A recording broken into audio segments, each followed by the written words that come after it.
Welcome back, Tino, and this video we'll be talking about syndicates and clans. First off, syndicates aren't open until Master Rank 3, so if you want to do these, you need to get to Master Rank 3. It won't be that hard. Maxing out the first set of weaponry you get from the tutorial will be enough to put you pretty much at rank 2, I believe, and paying for the opposite weapons. So say you got the Mark 1 Breton, paying for the Mark 1 Paris, and you got the Leto paying for the Mark 1 Kunai, and so on and so forth. Skana to Mark 1 Bow, Mark 1 Bow to Skana will be enough to get you to rank 3.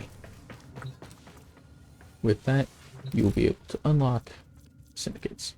For syndicates, I would look up which frames you want to go for, and then select your faction off of that. Each faction has, in their offerings, at max ranks, augments that affect your warframes. Most warframes won't use these, but if you have something like Nidus, like I do, then you really want their augment, because they scale more, so they'll do more damage. But especially even if it's something like Nova, having something like Molecular Prime Augment for Molecular Fission, having her Null Star up every time is very good because it increases their survivability. So figure out which warframes you want. That will affect which faction you want to choose and join. They'll have an allied faction, they'll have an enemy faction. Enemy factions will send kill squads effectively after you every once in a while. If you have a decent weapon, it won't do much depending on what level you're at. So the next thing will be, how do you rank up? Most of the time, it's so for rank nothing to rank 1, it will be a rare resource and some credits. Rank 1 to rank 2 will be a Forma and some credits. Rank 2 to rank 3 will be either an Orokin Catalyst or an Orokin Reactor and some credits. Rank 3 to rank 4 and rank 4 to rank 5 will be prime items of some kind. Rank 4 is more common than rank 5, but it's going to be credits all the time, as well as a prime item of some kind. So that might be the more difficult part, but also the catalyst. But don't forget, you can go to Nightwave and using now, just in case some of you ain't Nora's doing all mix this out of the credits, kindness of your heart, you can buy reactors and catalysts. If you don't have any, wait, I guess, if you want to do it this way. Once you get through all this, you will notice that on the cleared sections, you will receive Nora volume credits instead of whatever reward that you got previously. So keep refreshing this and doing this as much as possible, because once you max this out, you'll be getting much more credits in order to buy many more credit offerings with. You can, of course, go the platinum route, and going to the store, you can buy Orokin Catalyst just straight up. Remember, doing this, you're going to want to trade prime items, prime junk. You can, if you so choose, do Deimos and farm corrupted mods. That is a separate option, and I would recommend that. It will also have the side effect of getting you prime items, because in order to farm corrupted vaults, you're going to need corrupted dragon keys, or just dragon keys. And to do that, you're going to go to your dojo.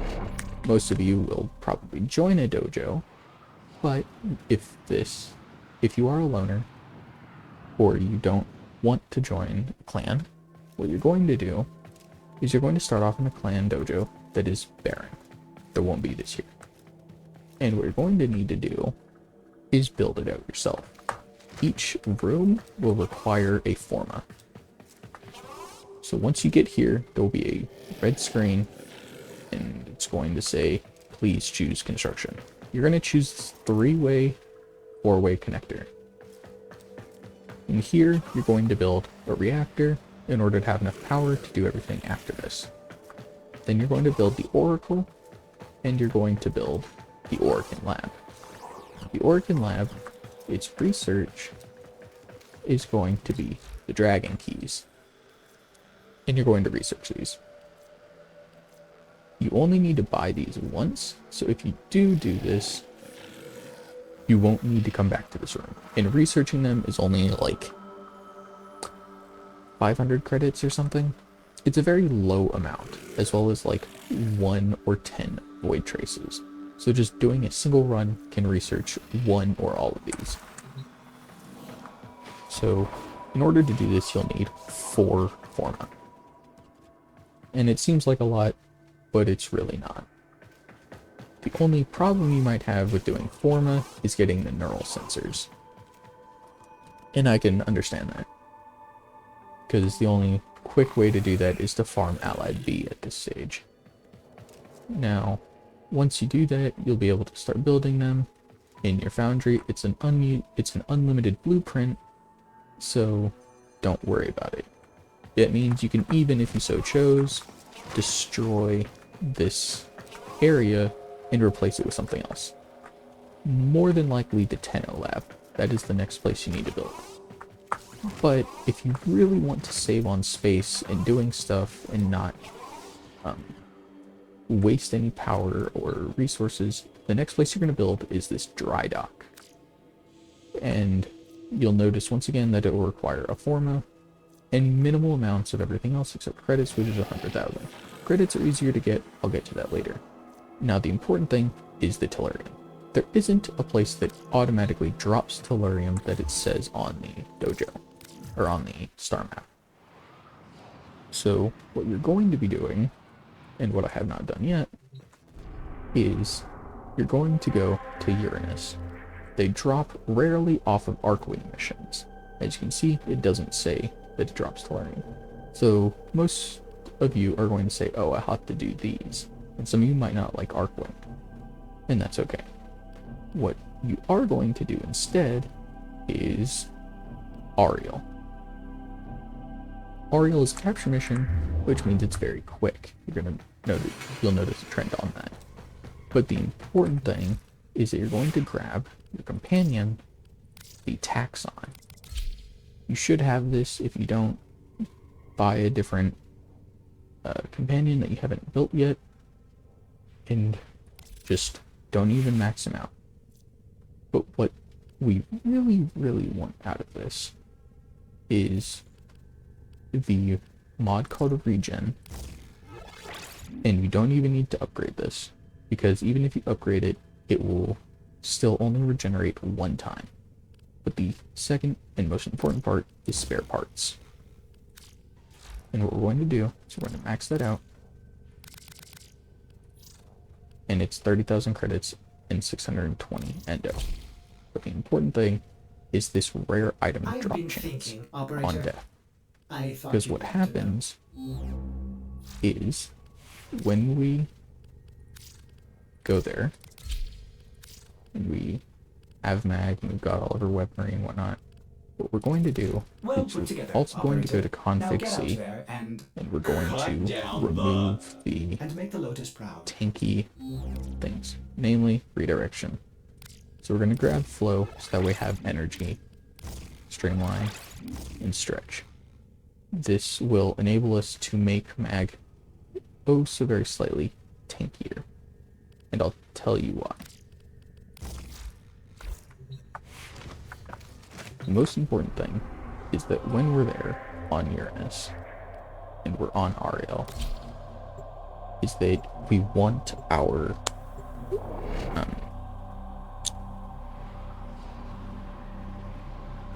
Sentinel to die. And the reason for that is that that rare item drop chance also is shared with the Gallium. It is shared with Tellurium. Weapons, crude and dangerous, just like the Grenier. And that is at least the quote-unquote poor man's method to farming Tellurium, is going to be this.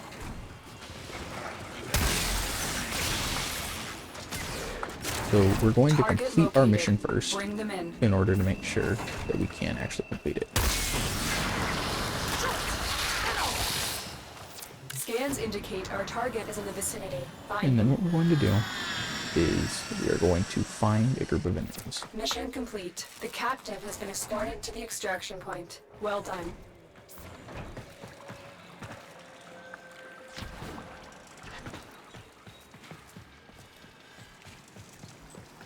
If I can figure out where to go.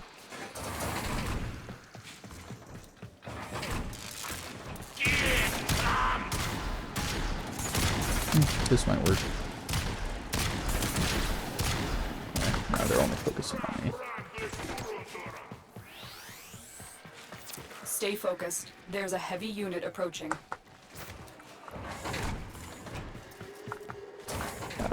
Because it is technically listed, you can open up a bunch of crates as well as just kill enemies here, simply because it says it is a quote-unquote submersible.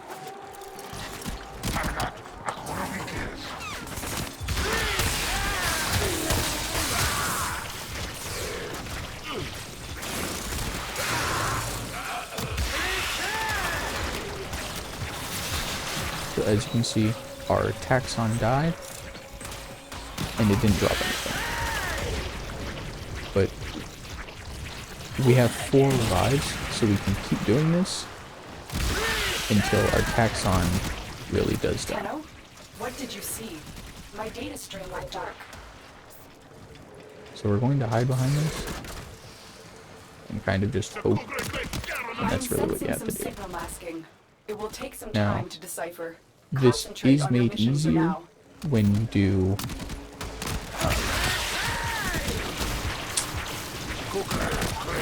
the War Within quest.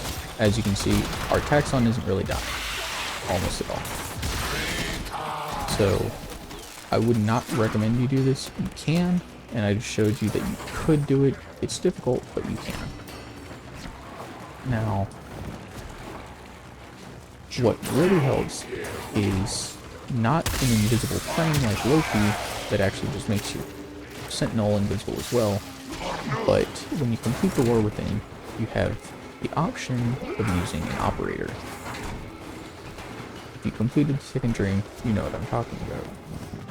And the important thing is that once you complete the second dream, You are surrounded by Grineer or Marines. the War Within, the operator is able to come out and do something called a Void Cloak. Just crouch, effectively. It turns the operator invisible, but not the taxon. So you can then farm Tellurium that way. I haven't completed the War Within yet, because I wanted to show you that I've done all of this without completing it. But when our taxon dies, it has the chance to drop the Tellurium, which you will use to build the dry dock. And when you build the dry dock, it'll branch off twice more, and that'll enable you to do one side for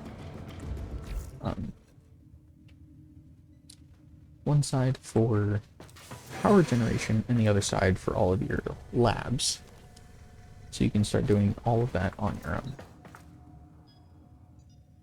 So with that, that will be it. So if you liked this, remember to leave a like, comment on anything else you want to see, and don't forget to subscribe so you can see more of this when it all pops up.